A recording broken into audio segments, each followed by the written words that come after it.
Pred sindikati je težavna naloga. Recesija je tu. Kakšno je stanje Mariboru? Ja, v Mariboru se recesija zdaj izrazito še tako ne pozna. Ne?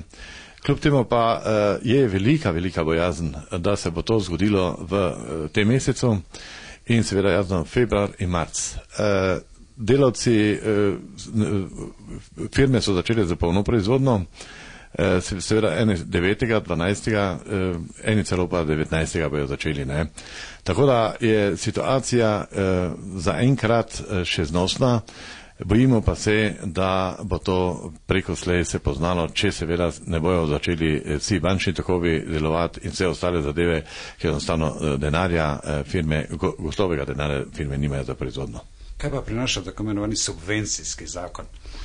Ja, jaz pravim tako, ne, da subvencijski zakon je blažje žegn, to se pravi, to je nekaj malega obliža, da malo olajšajo likvidnostni položaj podjetij, to se pravi 60 oziroma tam, kjer bojo šli v 120 evrov na delavca, je pa res, da še ta zadeva ni začela delovati, zato ker še čakamo na navodila in potem naslednji mesec februarju bi to ne začelo dejansko v praksi delovati. Je pa kdo bo od tega največ potegnil? Ker strah se širi med delavci, da bi oni potegnili takratko. Ja, jaz se bojim, da je to res in da imajo oni prav. Ne?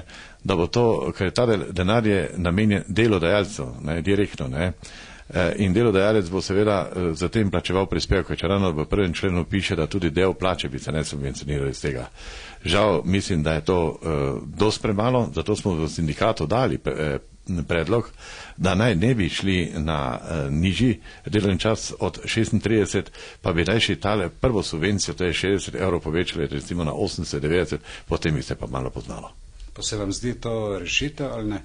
Ja, to je sekundarna rešitev, to je, jaz bom rekel, gasilska vaja, ne, kot se temu reče, to je kratka rešitev, ki ima zelo kratkoročen značaj. Kaj pa sindikat naredil po gasilski vaji?